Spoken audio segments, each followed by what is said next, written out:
Hello, everyone, and welcome back to another episode of the Your Two Best Friends podcast with your co hosts, Annalise and myself, Danielle Hanlon. Today, we're going to be talking about the topic of modern day slavery, which is something that Annalise and I are both very passionate about and have career experience in. We wanted to share this topic with you, whether you're very familiar with it or you've never heard about it at all, and kind of come to this conclusion of why Christians should be concerned about this topic and what you can do to help. So, we're going to start off with giving you the scope of modern day slavery and what that looks like in case you're not familiar with this concept. This has been only newer in the last 20 years. You talk to maybe some older people and they're like, oh, we didn't even, know the term modern day slavery or human trafficking like 20, 30 years ago. And so thankfully, we're living in a time where this is coming to light and more people are aware of it. But there are definitely still more people to go. So don't feel ashamed if you don't know much about it or don't know anything at all about it. That's why we're here. We want to educate you and bring you in on this with us. So Annalise, if you would want to just go over maybe the scope of modern day slavery and what it is. So there are three different forms of modern day slavery. There's labor trafficking, sex trafficking, and organ trafficking. And labor trafficking and sex trafficking are the most prominent, but all three forms do occur. And so, sex trafficking is the action or practice of illegally using people for the purpose of sexual exploitation. Can't speak today. Labor trafficking is when victims are not paid or they're severely underpaid. And so individuals are restricted from agency and autonomy in their life, and they're forced into work due to coercion and blackmail, and they have no ability to leave. And so sometimes passports are taken and they're unable to leave a country. And also, there is organ trafficking, which is the illegal practice of surgically removing a victim's organs against their will. And sometimes an individual won't actually even know that this took place. And so all three of these things occur and are injustices that are taking place within our world. And so there are actually 50 million people in the world who are currently in modern day slavery. And within that, within sex trafficking, it is made up of 86% women and girls. And that number previously was 99%, being largely a female problem. And so it is also affecting men, but more so young boys. And then we also see this sexual exploitation in forced prostitution, forced child marriage, child exploitation for online sexual abuse, soldier brides, and there are more forms of sexual exploitation as well. There are so many different ways that modern slavery takes place. And these are just some examples that we wanted to share with you. We don't want to get too, nitty gritty into this or salacious. We want you to be able to see the problem and act. Sometimes when you are too deep into it and you're starting to take on some of that secondhand trauma, it's a paralytic. And today we want to encourage you. We want to empower you to do something. So we're kind of sharing this from a 30,000 foot view. We both are intimately familiar with this problem and could go into depth.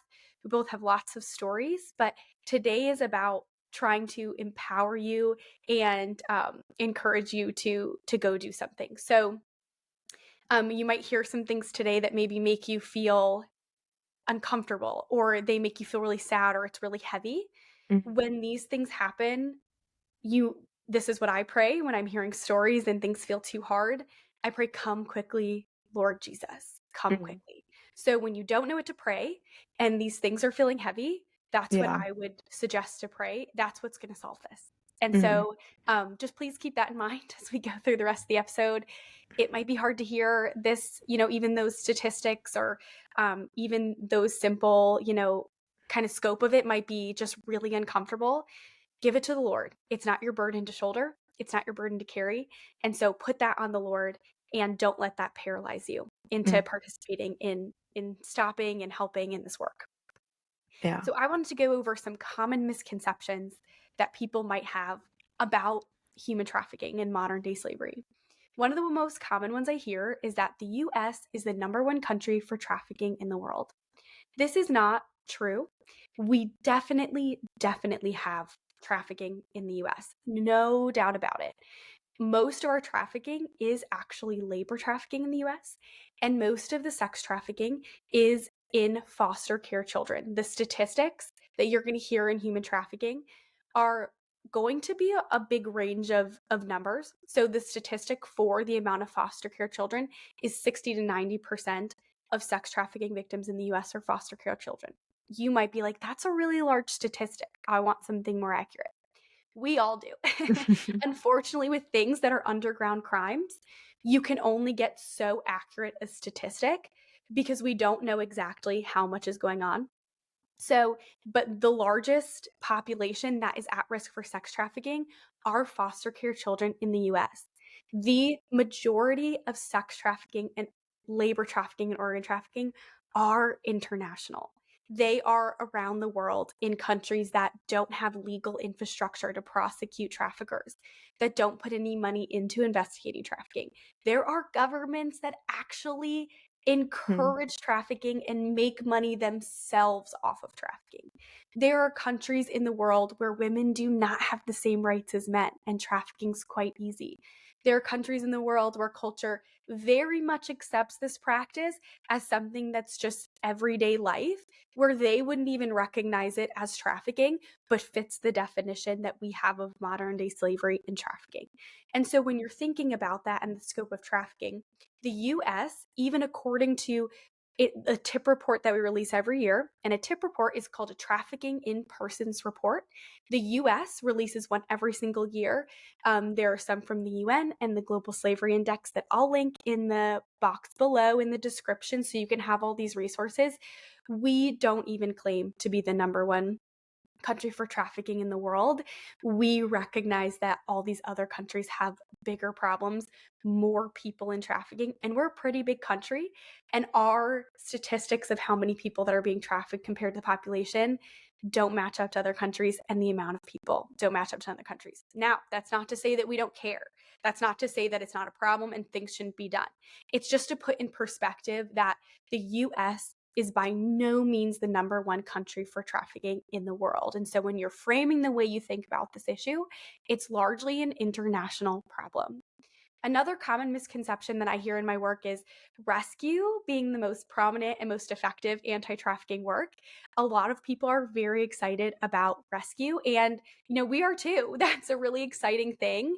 But I think sometimes when we see movies or documentaries about trafficking and they're a Hollywood portrayal of a trafficking rescue, and we're excited about that, we kind of put that on all the anti-trafficking work. We're like, that's what it must look like. We're going in guns blazing and we're rescuing kids. And it's not what most of trafficking work looks like. There are three different types of anti-trafficking work. There's prevention, there's rescue, and there's restoration. And the most common type of work is actually prevention and restoration. It's not rescue. There's a lot of reasons why, but when we're looking at individuals that are trafficked, there's a lot more that goes into that besides like, oh, if they're offered their freedom, they're going to want to be free. The statistics for individuals leaving prostitution is that it takes 6 to 7 times for someone to leave prostitution to stay out of prostitution.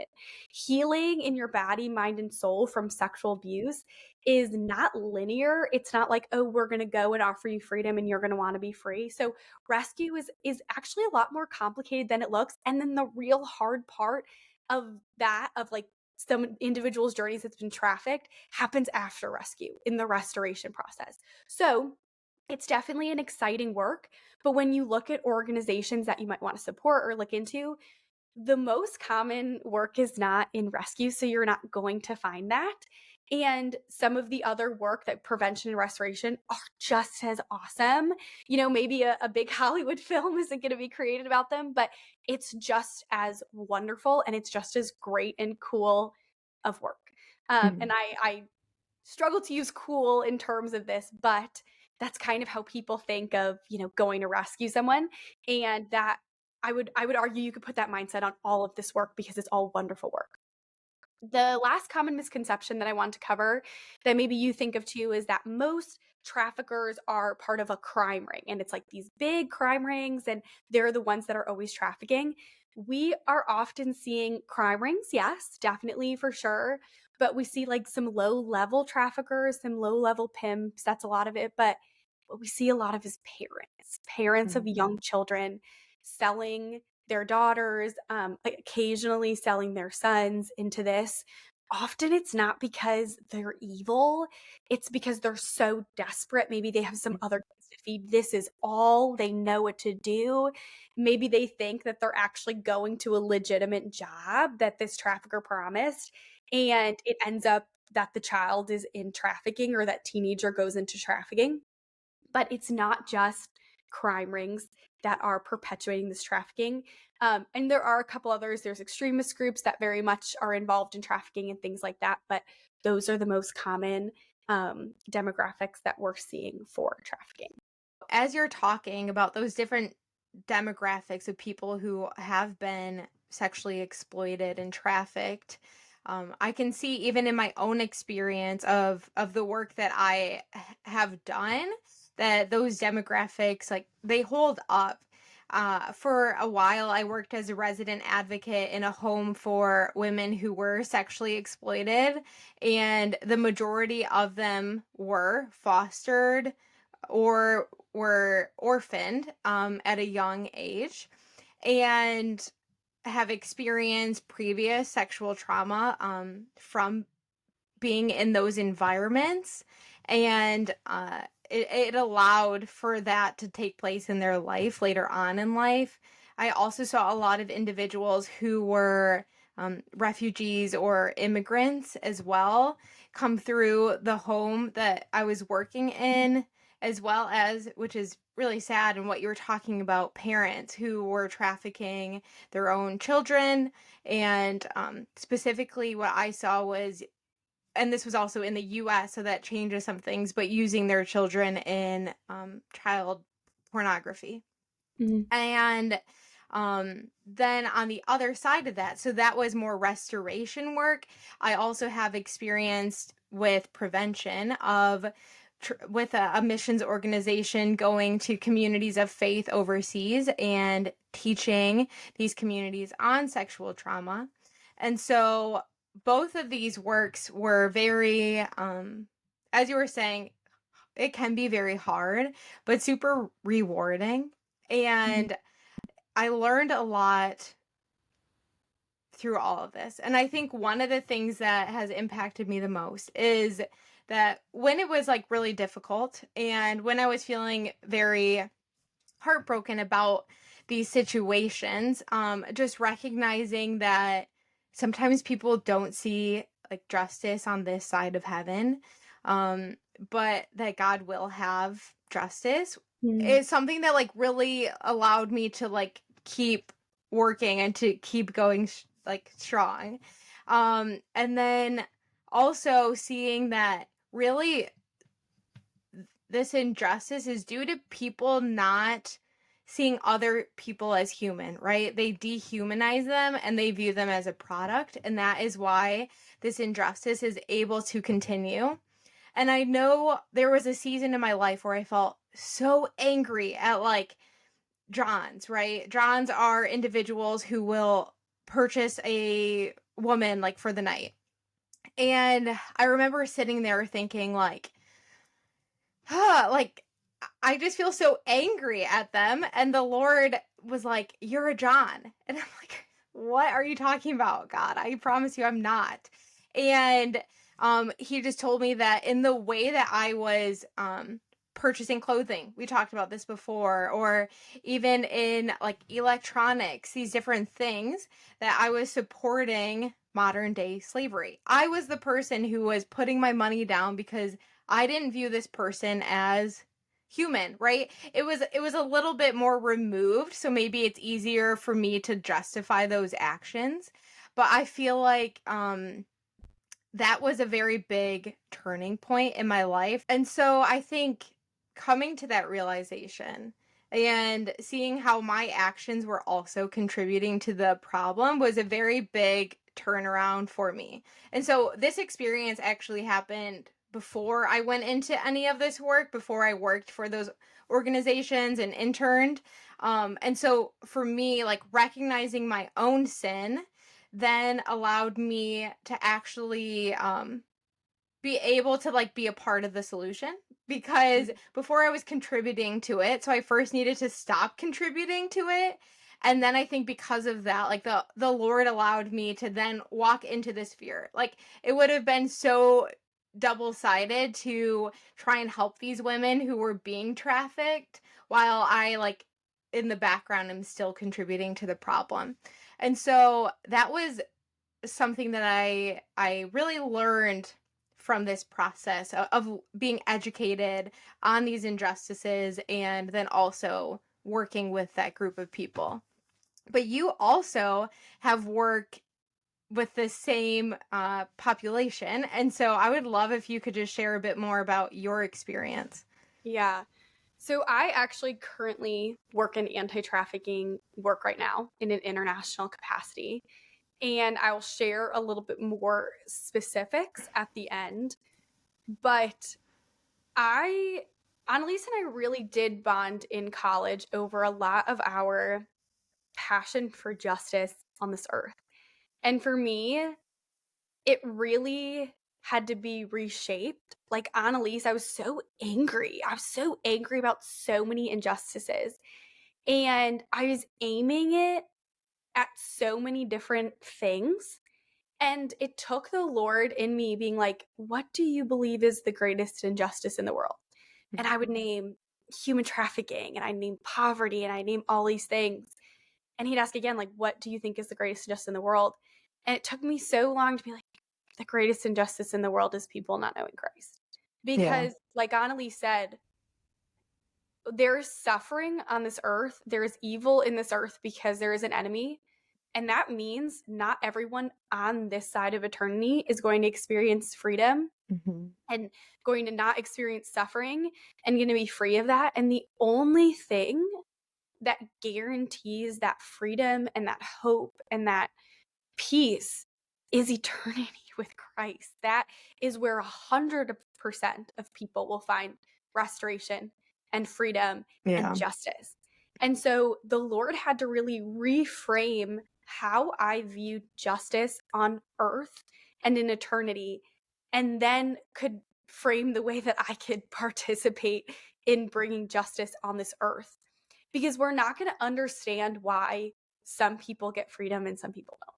And Mm-hmm. that's something that it's the same question of why do some people suffer and some people don't, that we may never understand, that we may never on this side of eternity be able to reconcile. And there is suffering and slavery because of the enemy and exploitation and abuse.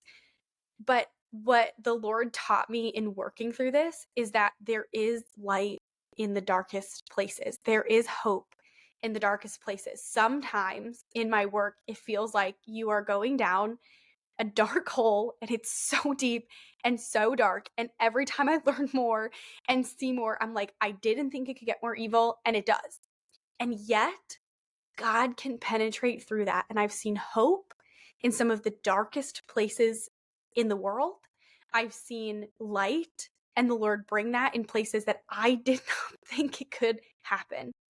And so I would encourage you that we're showing you and shedding light on a problem that feels so big, that feels like nobody can make a dent, and God does. God is able to, and I can tell you that as someone who day in and day out sees this happening, hears stories, Annalise hears me. I leave her voice message sometimes just processing them and crying and being like, Annalise, like, I don't even know what to do with this. And it brings heartache still, but I know that my hope is in Christ and that Mm-hmm. one day he's going to come and set everything right and Yeah, restore the world.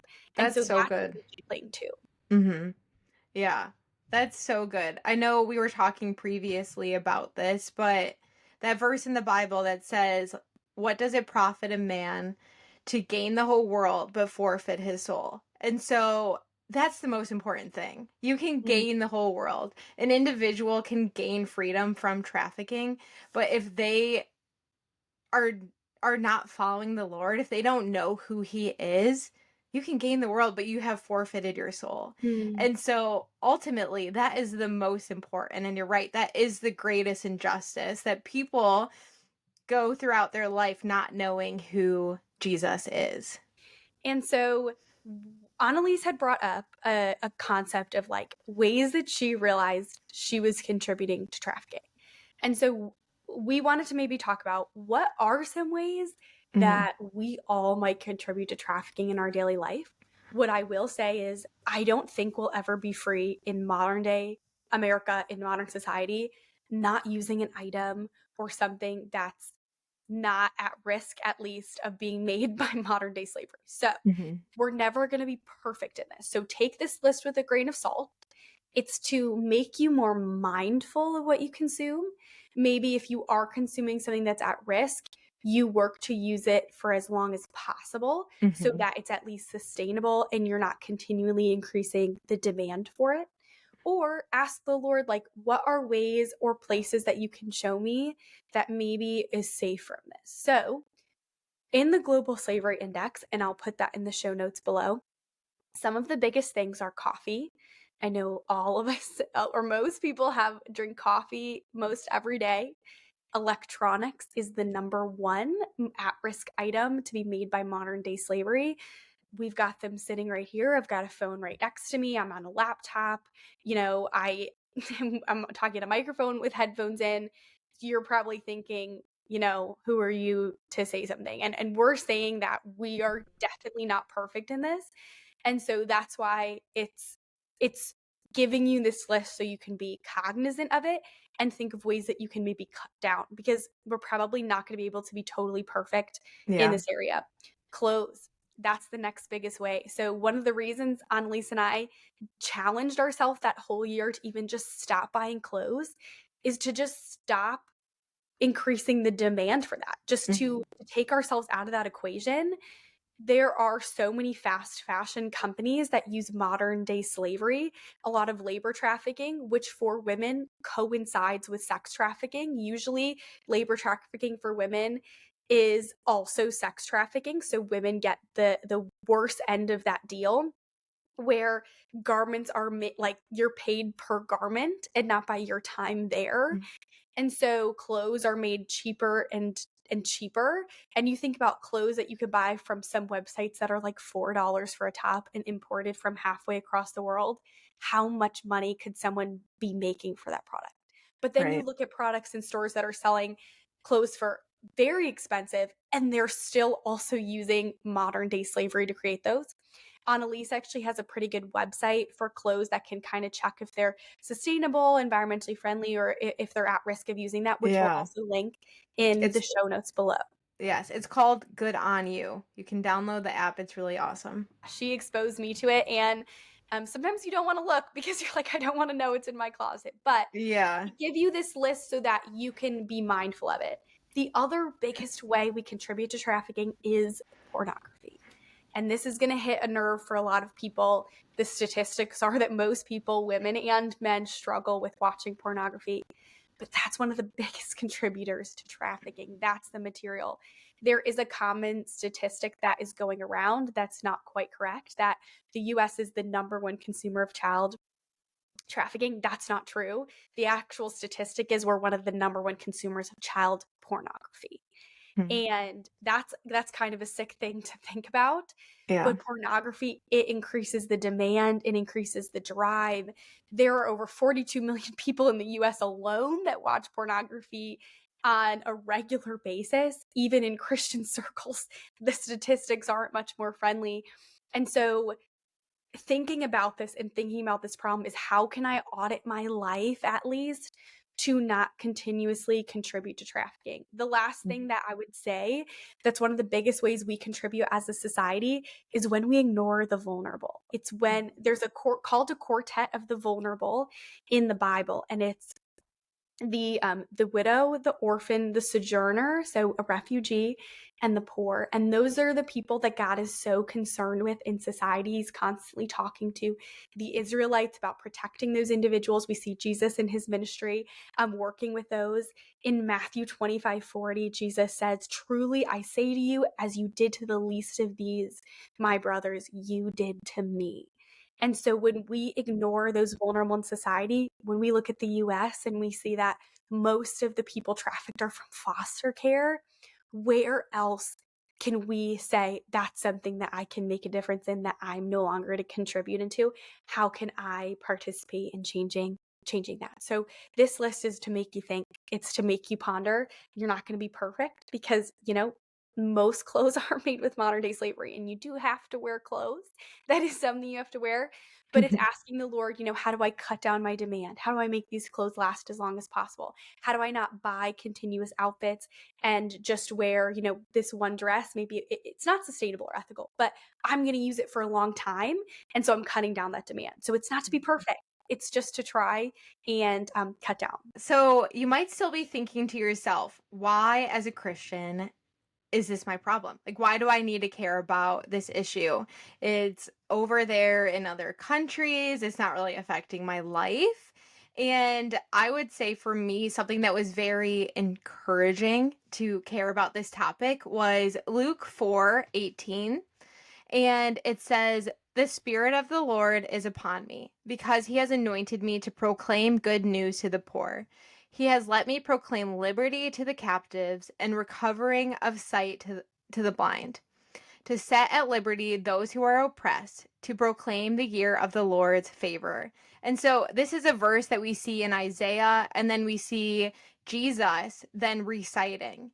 And when Jesus is reciting it, not only is he reciting it, but he's also showing that he is the fulfillment of this. Like, this is Jesus's job description.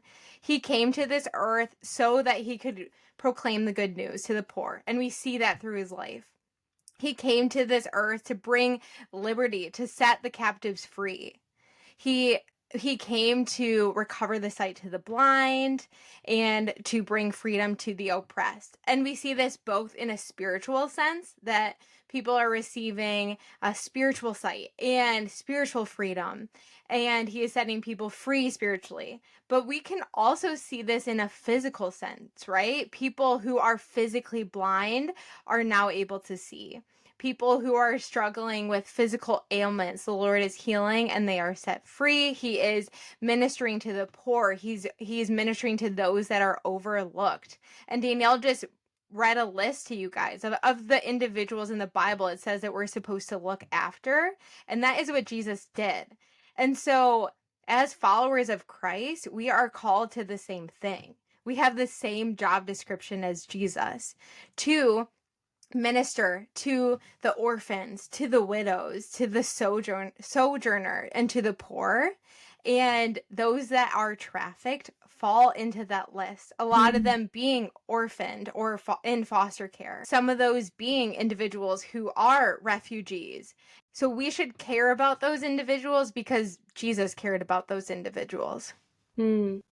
That's really important. We also see throughout the Old Testament where God doesn't even let nations off the hook for ignoring those. And when we look at the demographic of trafficking victims, it is that quartet of the vulnerable. It's the orphans, it's the poor, it's the widows, it's the sojourners. So many refugees are trapped. I can't tell you how at risk individuals are if they're a refugee. Poverty is one of the root causes of trafficking. And so when God told us to take care of those individuals, he knew that this was a consequence because they're so at risk of so much, including modern day slavery. So much of labor trafficking is individuals thinking they have a legitimate job. They're so desperate. They're in so much poverty. Imagine as a parent to send your child off somewhere you'd never see again with a maybe 50-50 chance that this could be a legitimate. Imagine how desperate you have to physically be and impoverished you have to be. And so that's why Christians should care. We cannot depend on governments or people who aren't Christians to do the work that Jesus literally called us to do. We are here on earth to be the hands and the feet of Jesus. And so we cannot put that problem on somebody else. We do not get that luxury of saying that's somebody else's problem. That's some other country's problem. We don't get that excuse because as Christians, God is going to ask us, what did you do when you knew about this problem? And so, unfortunately, you listened to this podcast today, and if you weren't aware before, you're aware now. So you will be answering to God about this. We apologize for that, but we don't really apologize for that. That is so funny. I will say really quickly, Danielle and I will often, if one of us learns something new, we'll tell the other person, we're like, why did you make me accountable for this Yeah. new knowledge? And so we're now doing that to all of you. If we have Yeah. to be accountable, you have to be accountable. Yeah. You're part of this best friendship. You're listening to the Your Two Best Friends podcast. You're going to be responsible for these things as well. And so we are going to answer to God what we did in the face of that. And so at the end of this podcast, we'll list off some actual things you can do because you're going to be like, okay, don't leave me hanging. Now you're like, okay, you made this my problem. What am I going to do about it? But we are going to be accountable for the way that when we knew this suffering was happening, when we knew this exploitation and slavery and abuse is happening to children, God's children around the world, what we did in the face of it. Whether it was at our front door or whether it was on the other side of the world, we live in a society where we can still do something over there. And so we are going to be responsible for that. So as a Christian, this is all of our responsibility. It's mine. It's yours. You might be like, well, you work at it, so that's easy for you to say it's your responsibility. But we all make up the body of Christ. And so we are all responsible in some way for injustice in the world. And that's going to look different for everyone. So Annalise is going to talk a little bit about, okay, now that you know about this problem, what ways can you tangibly get involved? And how are you going to respond to this? And so I think one of the best things to do is to first ask the Lord, what does he need to uproot from your life? How are you contributing to this problem? And then from there, continue in prayer. Pray for those that are being trafficked. Pray for those who are experiencing sexual exploitation. Pray for a nation. Choose a specific nation to pray over. Educate yourself and pray in a very specific way for those individuals. And often, as we've talked about before, often we are also the answer to our own prayer.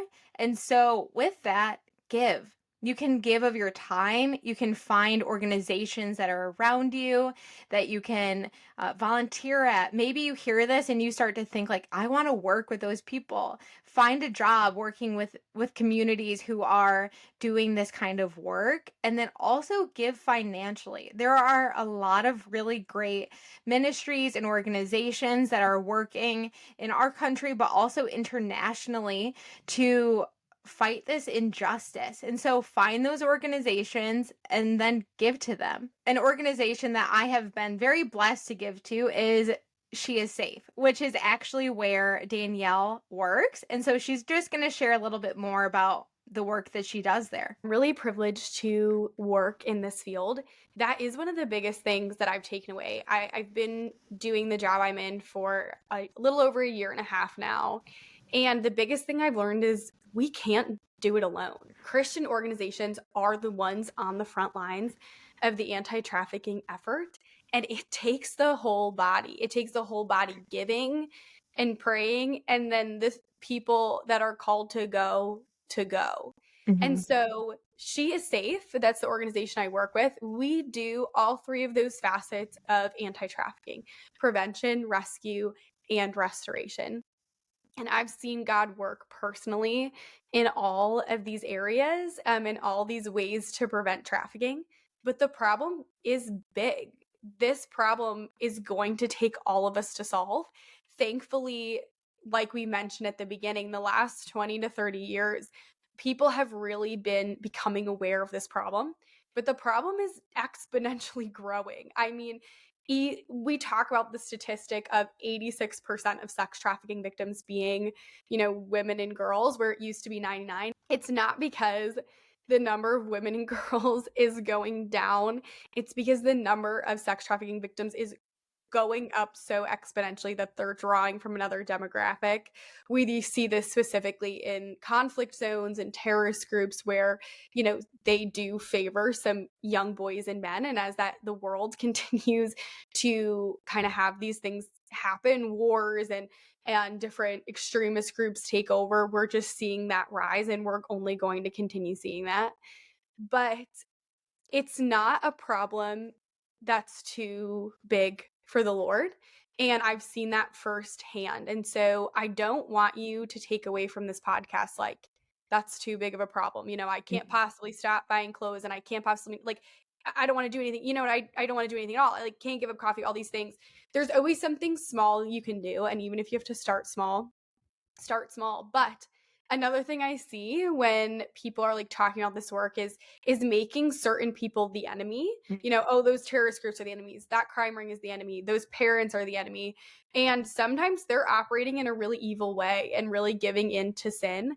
But we can't let the devil off easy. Human beings are not the enemy. It is the evil and suffering that the enemy has brought into this world. He has come to steal, kill, and destroy, and he does.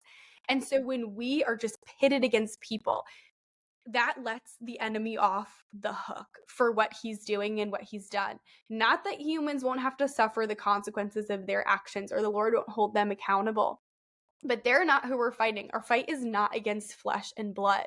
It is against the spiritual realm that is trying to devour this. It's trying to take hope out of the equation, take, Christ out of the equation. And so we always have the Lord with us. And so when we can take this mindset, we have to take ourselves out of like, okay, that person's the enemy.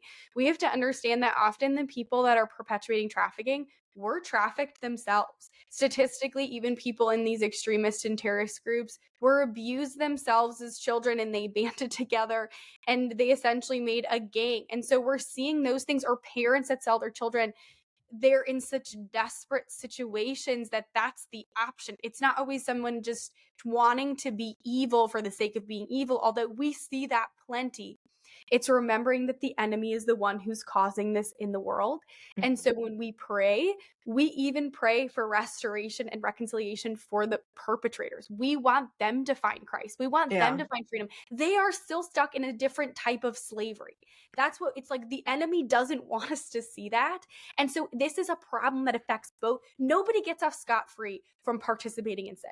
You cannot sexually abuse someone and not have something damage your soul. That's not how human beings were created to be. You can't go commit violence against someone or murder someone and not have your soul be harmed and tarnished and something done to you. It is the lie that the enemy makes us believe that gives us power, having violence, or that they're not affected. They are. And so we pray for freedom and restoration for them and justice to be done on this earth.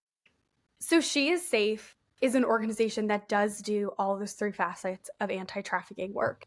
We do prevention, rescue, and restoration. She Is Safe has been around for 23 years doing this work in the most at-risk and underserved places around the world. That's our goal. Where are people not going? Where are people being abused and exploited and everyone's forgotten about them? What are populations that no one is reaching? That is the goal at She Is Safe. We have done this for 23 years, and we work in a really cool way. We partner with individuals that are in those countries to do this work in tandem. It makes us most successful and sustainable at this work, and it's a really, really beautiful thing. I would love to talk to you more about this. If you are thinking, okay, I want to get involved, I want somewhere to give to, this is something I'd like to give to, I'd love to talk about this. I'll put my email in the description box, as well as my link to give, where you can give to She Is Safe and the work that we're doing. And you can check us out on our website. We'll also put some other organizations that are very reputable in doing that work if you want some other places to think of giving to. But I do this day in and day out. So we're telling you this not as someone who's like from a 30,000-foot view all the time, as people who are in it and people who are Mhm. seeing it. The Lord is working and we get to be part of this. So often in the Bible, when the Lord is doing something, he invites us into this. It's actually most times. If you even think about the concept of the Bible, technically God could have, I'm sure, like written something himself and like thrown it at us, but he divinely inspired people to write it so that we have participated every step in the way, undeservingly, sometimes unknowingly, in doing the things that he's done to bring justice on earth. And this is another way. He invites us into this, not because he needs us, but because it does something in us when we are helping the poor and the vulnerable and the sojourner and the oppressed and the widow and the orphan. And it does something for us. So I would encourage you. Most people are going to be called to do something. So the assumption shouldn't be like, God, should I give? Sometimes I would be bold enough to say, you should ask the Lord if he doesn't want you to give or he doesn't want you to pray, because it's most likely that he does want to do something. And the assumption should be that he does want you to do something versus that you're going into and like being like, oh, maybe I should consider what I should do. So let that challenge you. Let this sit with you.